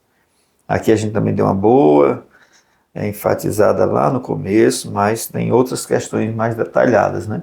E aí eu resumi aqui, né, as barreiras que a igreja, para cumprir a missão transcultural, ela precisa, né, Barreiras, primeiramente, são barreiras complexas. Isso. Não são simples barreiras, né? Não se trata, por exemplo, somente de uma, mas são várias. Além de serem complexas, são várias, né? Nós temos, por exemplo, as barreiras geográficas, né? Que ele até aponta aí novas nações, a pessoa vai Isso. sair do seu país, da sua nação, né? Isso envolve recursos, né? Envolve uma série de desafios que o indivíduo tem para fazer isso. Tem que mapear bem o local, tem que saber aonde, tem que saber a necessidade, como chegar lá. Então, enfrentar tudo, tem que ultrapassar todas essas barreiras para chegar em outras civilizações, outras nações, né? Para proclamar. Porque assim, às vezes a gente lê histórias como a de Daniel Berg, né, e Gunnar Wingre, que Deus revelou no sonho lá nos Estados Unidos, o nome Pará, e eles nunca tinham nem ouvido. Aí eles resolvem e vêm, né? Realmente, eles partem de lá com poucos recursos, né? Mas a gente tem que entender que Deus não trabalha só de uma forma. Deus trabalha da forma natural. É. A gente vê a necessidade e a gente obedece a ordem, Isso né? é mesmo. Obedece a ordem. Irmãos, em tal lugar há um povo, há uma civilização, há uma etnia que precisa ser alcançada. E Deus põe no coração, é claro, uma pessoa vai, né, seguindo aqueles trâmites normais, e Deus age assim Exatamente. também, né? Deus também age. Barreiras culturais, que a gente já falou bastante, né? Falando de diversas situações econômicas, você vai se deparar com uma nova situação econômica, né, naquele Por exemplo, país. um país muito rico, frequentemente em alguns lugares, países extremamente ricos são países onde as pessoas têm um coração muito duro, né? Verdade. Não que não precisem, eles precisam, mas são pessoas muito frias. Na Europa da vida. Exatamente, são pessoas extremamente frias.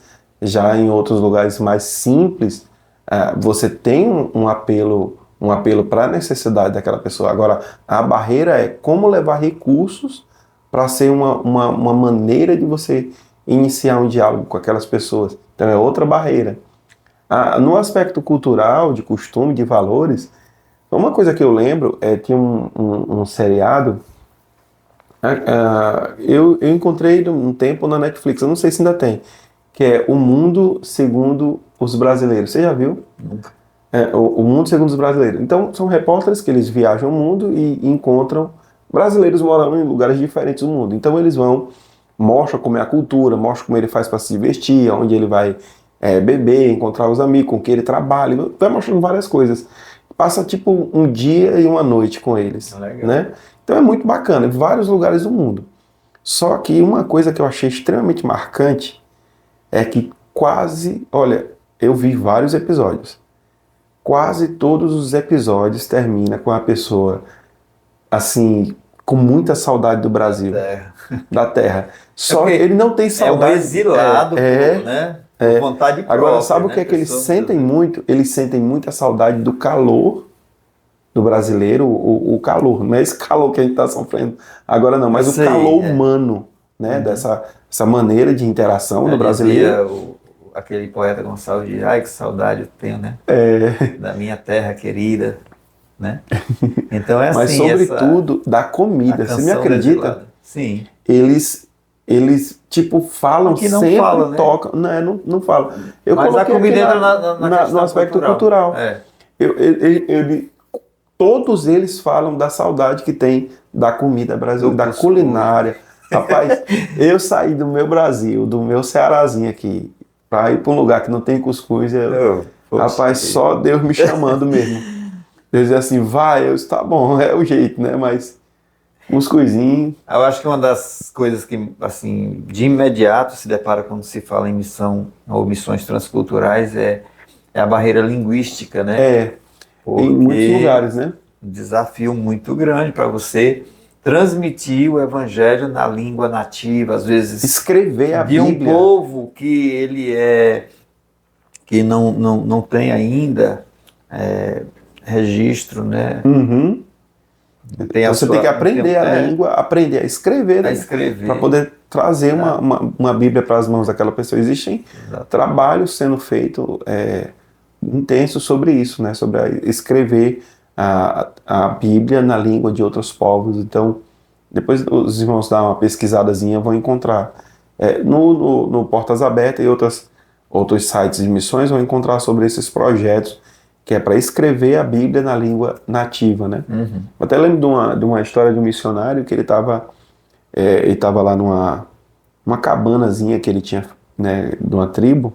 Ele estava tentando escrever, me parece que Romanos na língua nativa, e ele escrevendo, ou era Romanos, ou era Hebreus, ele ficou com uma dificuldade enorme para uma expressão para fé.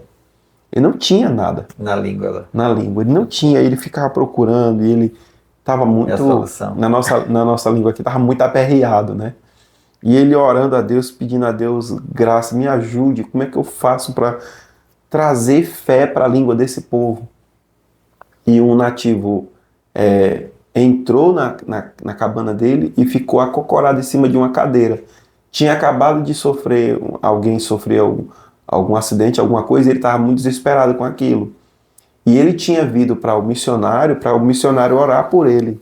Uhum. Então ele disse uma expressão que equivalia a dizer assim: tudo que eu tenho é aqui, junto de você. Eu vim pedir oração, né? Tudo que eu tenho está aqui. Então ele disse, é como se ela dissesse que ele estava apoiando todo o peso dele sobre aquela cadeira diante do missionário. E quando ele usou aquela expressão, ele disse assim: essa é a expressão que eu tenho para a fé. Né? Mas é uma barreira enorme, né, que o missionário enfrenta, né? Apostar todas as fichas, né? Uhum. Já pensou? Uma expressão mais da nossa cultura, né? Muito bem, então barreiras nativas, aliás, linguísticas, religiosas, barreiras religiosas hoje, né? São muitas. São muitas. Por exemplo, um missionário que vai para um país islâmico, né? Ou um país ateísta, ou agnóstico, como a gente hoje encontra muito na Europa, né? Materialista, secularista. É um desafio gigantesco. Os apóstolos enfrentaram essas mesmas barreiras, mas na força do Espírito Santo, o Evangelho saiu de Jerusalém e alcançou os confins da terra. Esse mesmo Espírito está com a igreja do presente século para confirmar a nobre missão de proclamar o Evangelho. Né? Ou seja, voltamos à questão de que o Espírito Santo, ele realmente não só chama para a obra missionária, mas ele também capacita, né? E abre as portas para que o Evangelho possa chegar. Um apelo que eu gostaria de deixar para os professores era, na ocasião desse tópico, isso seria interessante e didático até, nesse tópico, levantar uma oração pelos missionários para que Deus os ajudasse, os capacitasse a transpor estas barreiras. Eu me lembro de um seminário de missões que eu participei, e a missionária Aila, ela disse que uma das coisas que ela mais gostaria de ouvir era da igreja orar para ela transpor barreiras que ela enfrentava. Aí ela falava de barreiras emocionais, barreiras espirituais, barreiras financeiras. Então ela levantava outras questões que estão inclusas aqui, né? Eu acho que às vezes a gente ora muito pelas nossas necessidades, tudo ali, Senhor, me guarda, Senhor, supra a minha necessidade, Senhor, abre a porta de emprego. A gente está tão, né, focado em nós, e quando Jesus diz, buscai primeiro o reino de Deus, eu penso até assim, que seria esquecer um pouquinho, né, de nós orarmos, por exemplo, por missões, pela igreja perseguida, pelos nossos irmãos perseguidos, e o resto Deus vai cuidar, esses detalhes da nossa vida, né? Isso, Deus exatamente. cuida de forma realmente tranquila, segura, né? Meu irmão, nós vamos para o último ponto. Rapaz, a conversa... por isso que eu, assim, aqui enfatizando, né, esse trabalho que a gente quer fazer, como ele é bom. Porque se eu ficar aqui só eu na frente e tentando expor, né, não flui desse jeito aqui. É verdade. Porque você tem coisas para dizer, eu também tenho, e a gente junta, e a gente É verdade. soma. Então nós vamos para o terceiro ponto, a visão, né, global do Evangelho. Aí nós vamos no primeiro, esse ponto é bem curtinho, né? É. Ele é bem importante, né, Luiz Carlos? É importante. Evangelização e discipulado, o primeiro subponto. Aí ele vai mostrar a ênfase de Mateus 28, 18 a 20, e depois vai mostrar a ênfase de Marcos 16, 15 a 20. Não sei se você percebeu, né? Essas duas ênfases nesses textos que são realmente muito utilizados para falar da obra tanto evangelística quanto da obra missionária, né? Então ele vai mostrar, então ele vai dizer que em Mateus a ênfase é no fazer discípulos, Isso. né? Enquanto que em Marcos a ênfase está na proclamação e no anúncio, tá certo? Mas, né, ele vai destacar que ambas as coisas, tanto a evangelização, tanto proclamação quanto discipulado, são como que as duas faces, não da mesma moeda, mas da mesma missão, né? Da mesma missão. Os dois lados da mesma missão, né? Isso. Se nós observarmos, ela acaba abrangendo. Se nós ilustrássemos esses dois textos no aspecto da igreja, imagine que a igreja tem ali os seus 50 membros, ganhou mais 20 pessoas para Cristo, e desses 50 membros que ela tem, ela levantou 10 missionários. Esses 10 estão indo e pregando o evangelho a outras criaturas. Eles estão indo, transpondo aquelas barreiras. Foram 10, ficaram 40, mais 30 novos convertidos. Esses 40 que estão aqui também são missionários locais. Sim. Que estão ajudando no encargo de discipular aqueles outros. E parece um ciclo. Você vê que o indivíduo converte por meio da pregação, ele é discipulado, ele se torna um evangelista, né? Ele é discipulado, ele é incluído na comunhão da igreja, ele passa a servir, ele descobre um ministério, ele vai para missões, ele faz discípulo e assim vai um ciclo infinito. É uma corrente, né? E por isso que você Foi vê... assim que o evangelho chegou até nós, né? Foi assim que o evangelho chegou até nós. Alguém estava lá cuidando da congregação, da igreja, cuidando daqueles rebanhos que estavam crescendo e cuidando dos seus encargos e vivendo para a glória de Deus. E alguém estava saindo de lá com recursos, com o apoio daquela igreja, chegando aqui para pregar para a gente. Entendeu? Acho interessante aí, Luiz Carlos, sobre a questão do discípulo, ele aponta duas coisas, né? Primeiro, fazer discípulo remete a uma relação entre um mestre e um aluno, um discípulo, né? Ou seja... Um Paulo e um Timóteo, né? Não pode ser uma coisa à distância, distante, fria, né? Aquela coisa assim, precisa desse relacionamento, dessa convivência. Jesus fez isso com os seus discípulos, né? Ele não deu um curso de discipulado. É importante, né? Mas, assim, quando a gente chama, eu até gosto muito de trabalhar o discipulado na igreja, na escola dominical, mas é importante entender que o discipulado, ali aquele curso, não é realmente o que a Bíblia quer dizer com o discipulado. Discipulado, ele é um aspecto dele, né? Isso. A gente pode dizer ali que há um embasamento, uma preparação, mas o discipulado não é um curso, né? Porque depende desse relacionamento, como Jesus teve com os discípulos. Ele andou 3 anos com eles, tanto trazendo a teoria quanto a prática, mostrando na prática, dando a eles também a oportunidade de fazer, de errar, de acertar, né? Isso é discipulado. É verdade. Se os irmãos olharem para a segunda epístola de Paulo a Timóteo, no capítulo 2, Paulo diz, tu, pois, filho meu, fortifica-te na graça que há em Cristo Jesus. Aí diz, e o que de mim, entre muitas testemunhas ouvistes, confia-o também a homens fiéis, que sejam idôneos para ensinarem também a outros. Lindo. Então isso é o discipulado. Isso é discipulado. Eu acho que cada cristão, eu vou voltar a bater nessa tecla que eu falei mais antes, cada cristão deveria absorver este encargo particular de fazer discípulo.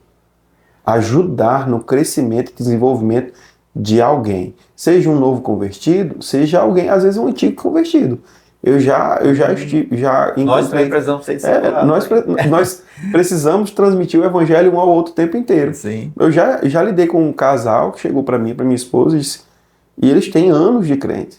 Muitos anos de crente. Assim, Quantas pessoas... eu queria tanto passar um tempo para vocês nos ajudarem, nos discipularem. E nós passamos um tempo conversando com eles as escrituras, lendo junto, orando junto. Eu tenho um amigo que eu pregava lá na igreja, onde eu estava, e ele ficava, toda a vida ele ficava muito encantado, sabe? Os olhos dele chegam a brilhar. Ele era superintendente de escola bíblica. Quando eu dava aula, ele ficava assim, encantado. Eu notei que isso não era uma veneração. Eu notei com muita sensibilidade para aquilo. Mas, rapaz, tu já gosta de aprender Bíblia, né? Ele ficou daquele jeito, aí a gente conversando, aí eu disse assim, mas por que você não dá aula também? Aí, não, eu não tenho jeito e tal. Uhum. Eu falei com ele, cara, vamos fazer o seguinte, vamos nos encontrar uma vez por semana para a gente orar juntos, ler a Bíblia juntos. E a gente passou 6, 7 meses fazendo isso. Toda semana ele ia lá em casa, a gente lia um livro, a gente lia um texto da Bíblia, conversava um pouco, orava um pouco, e depois de 1 mês e meio, mais ou menos, eu comecei a dizer para ele mais ou menos como ele preparava uma lição, como ele podia dar aula. Hoje em dia, eu ouvi uma irmã elogiar e dizer assim, rapaz, o Luiz Carlos faltando à escola bíblica, não faz falta tendo esse professor aqui dando aula. Rapaz, eu achei aquilo assim uma coisa tão maravilhosa de ouvir, e como marido, como obreiro, pregador, ele se tornou uma pessoa muito melhor. Quer dizer, não fui eu que eu fiz. Sim. Foi esse encargo que eu absorvi, dizer assim, cara, vamos crescer juntos aqui. E isso acontece com qualquer cristão. Então, um apelo que eu faço. Não descarra tanta coisa se dizer nesse sentido, viu? Muita coisa. Muita.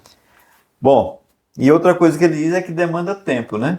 Isso. Para se fazer um discípulo, você não faz assim num curso de 2 dias, 3 dias de intensivo. Vale ressaltar que não é um discípulo do indivíduo, né? Ah, sim. É um discípulo de Cristo. De Cristo. Então, sim. O encargo daquele discipulador é ser mais parecido com Cristo, para que servir de suporte para aquele que está sendo discipulado, né?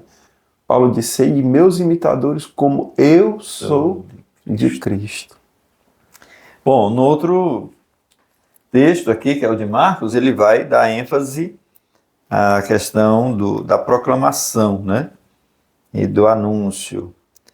A tarefa missional leva em conta a proclamação pública do Evangelho, ao mesmo tempo que atua na formação permanente do novo convertido. Aí ele fecha aqui, conclui dizendo que a evangelização e discipulado não são excludentes, né? Não são excludentes, mas são duas faces. Mas são includentes, né? Ou seja, são duas faces da mesma missão. Acho que dá para a gente encerrar e ir para o próximo. Pode ser? Pode. Então vamos lá, que eu acho que nós estamos passando de 1 hora e muito. E o último ponto aqui, arrependimento e capacitação do espírito. E eu destaquei, né, que na missão transcultural o missionário tem de pregar o arrependimento para o perdão dos pecados. Porque a gente sabe que hoje há muitas distorções, né, do evangelho, estão tentando atrair as pessoas pelo lado da prosperidade, estão tentando encher igrejas, né, com motivações, com o evangelho antropocêntrico e tudo mais, né? Então, eu entendo que aquilo que o nosso comentarista está querendo enfatizar, né, exatamente a mensagem genuína do evangelho, né? O o que quer que a pessoa pregue que não seja evangelho, não vai salvar. E o evangelho, ele vai trazer, ou produzir o arrependimento, né? O arrependimento. É isso mesmo. É um chamado ao arrependimento. Tem que se enfatizar. Quando Paulo, por exemplo, Romanos, você vê Romanos, Romanos é o evangelho segundo Paulo. Né? O evangelho na perspectiva de Paulo. Você pode notar que Paulo, depois da saudação que ele explica ali mais ou menos o tema de sua carta, no capítulo 1, a partir do verso 18, ele começa a desdobrar o assunto. O que é que ele faz? Ele começa a falar da pecaminosidade do homem.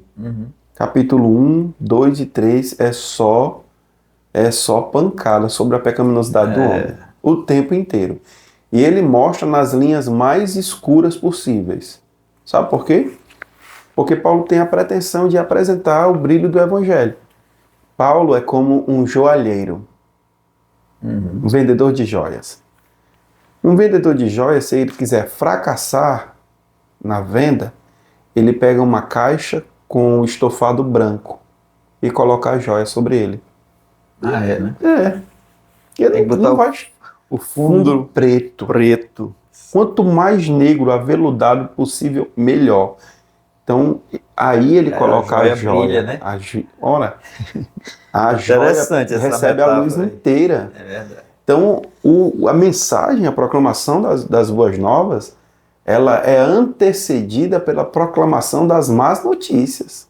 O homem está perdido. E ele não pode fazer nada por si mesmo para se salvar. Ele precisa de um salvador. Então você mostra o pano de fundo o mais negro possível.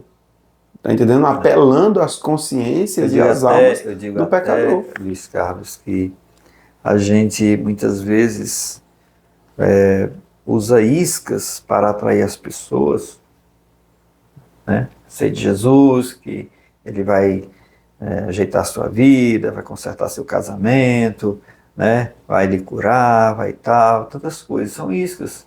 E a isca, muitas vezes o peixe pega, vamos pensar aqui, né? O peixe pega a isca e vai embora. Às vezes o pescador levanta aqui a vara, pega a isca e vai embora. Nada, só o anzol, né?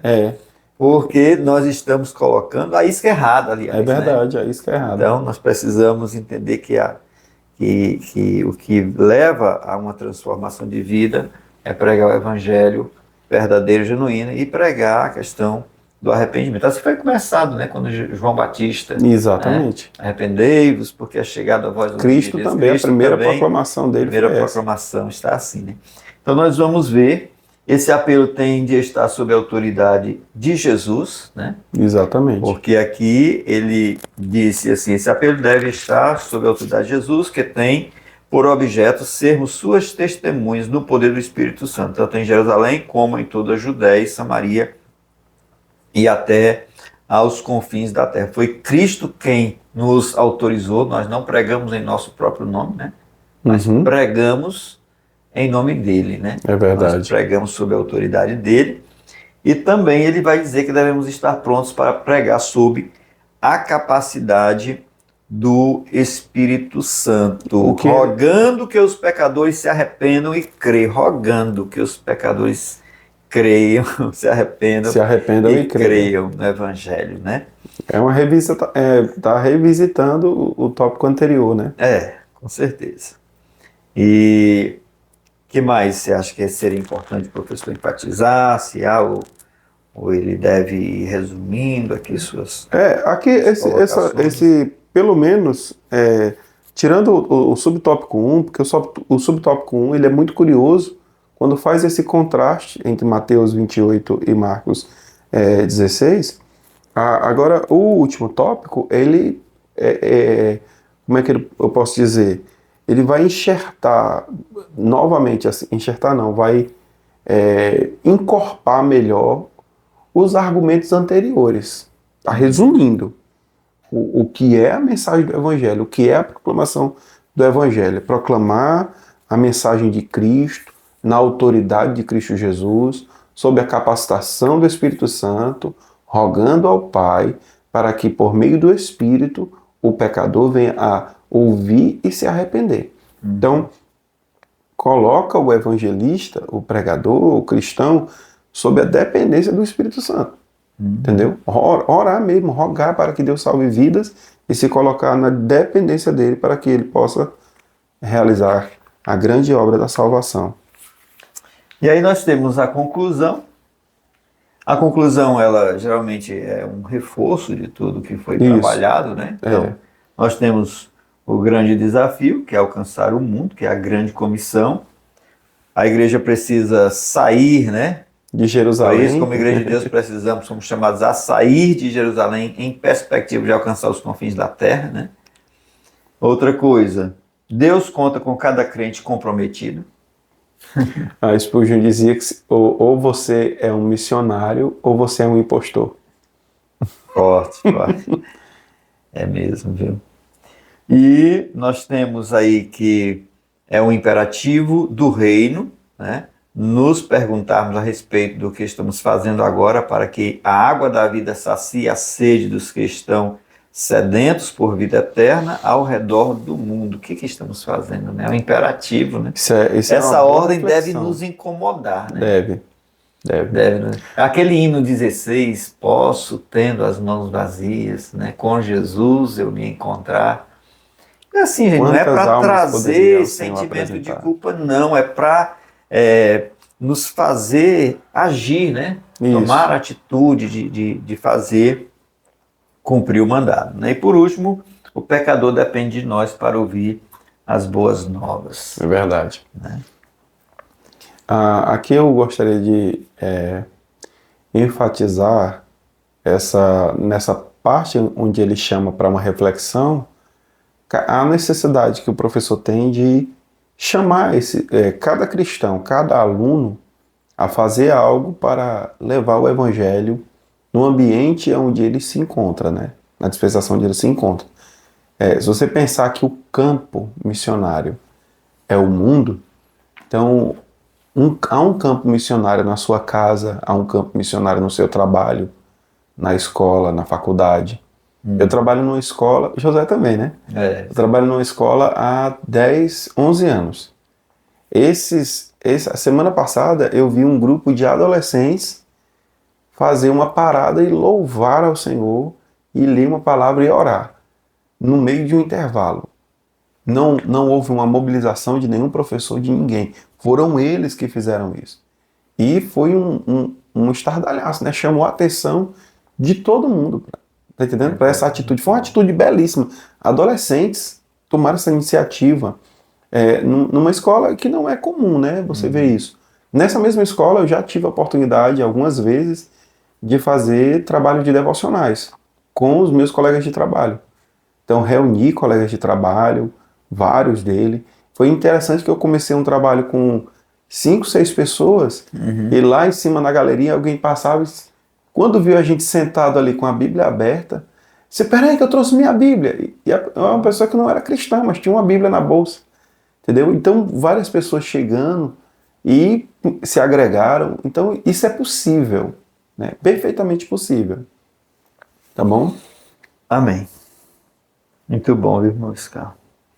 Scarro, eu só trouxe a título de sugestão, né, para os nossos professores, que eles, também a título de dever de casa e para estar mais subsidiados, né, algumas sugestões de pesquisa aí de vocabulário, o termo etnocentrismo que está até, inclusive nesta primeira lição, né, quadrantes, são termos vocábulos que os professores vão se deparar e que precisa, né, ter uma atençãozinha e saber. Então nós temos quadrantes, que já falamos aqui, empatia, emanações, contracultura, idealismo, hinduísmo, né? São termos que vão aparecer na lição que, assim, não necessariamente o professor tem que falar deles, mas é importante saber. Pode colocar até só um recortezinho, né,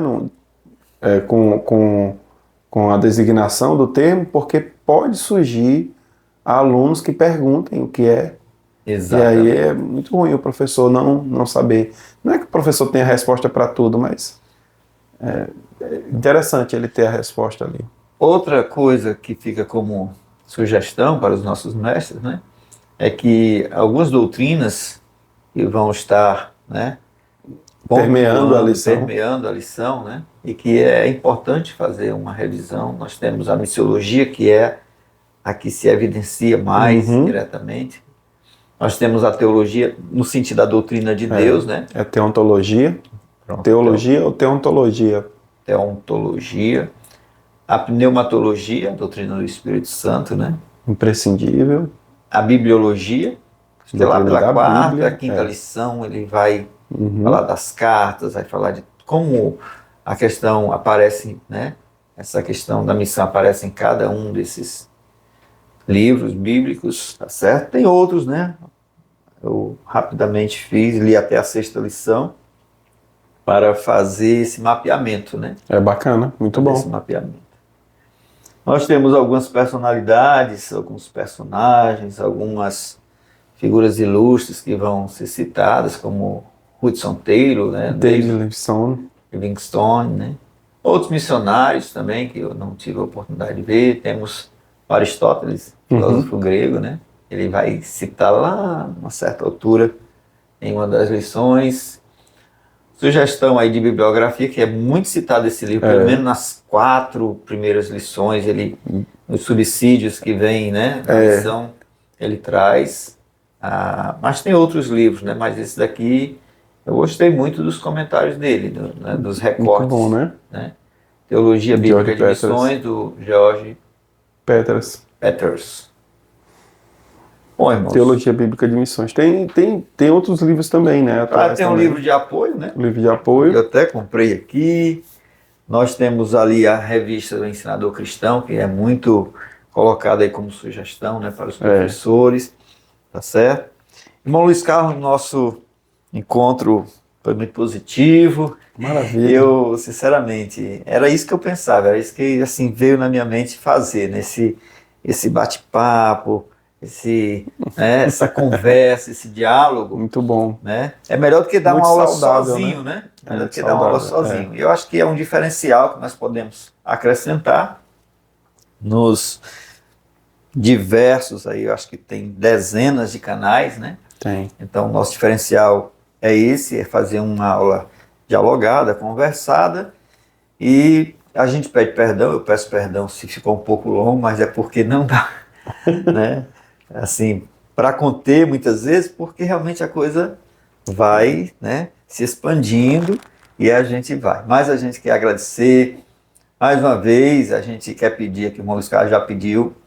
E assim, irmão, nosso foco não é estourar na internet, nosso foco é contribuir, nosso objetivo é contribuir, tá certo? De alguma forma, para o crescimento, para a edificação, para o enriquecimento, né?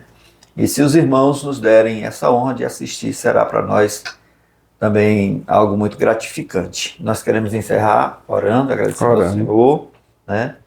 E até o próximo encontro. Até o Espero, próximo se o irmão encontro. Luiz Carlos estiver disponível, a gente esteja aqui mais uma vez gravando a segunda aula. Bondoso Deus, eu venho neste instante, meu Senhor, ao final desta aula, deste encontro, Senhor, deste momento tão especial que vivenciamos. Eu venho te agradecer. Muito obrigado, Senhor, porque estiveste conosco aqui, nos inspirando, nos ensinando, ministrando, Senhor, primeiramente aos nossos corações. Senhor, a nossa petição é que aqueles que nos ouvirem, aqueles que nos verem, através deste recurso, Senhor, que algo seja acrescentado no trabalho pedagógico, no trabalho, Senhor, de escola dominical, ou mesmo na sua vida espiritual como um todo. Abençoa os teus servos, Senhor. Nós te agradecemos por tudo, ó Pai, em nome de Jesus. Amém.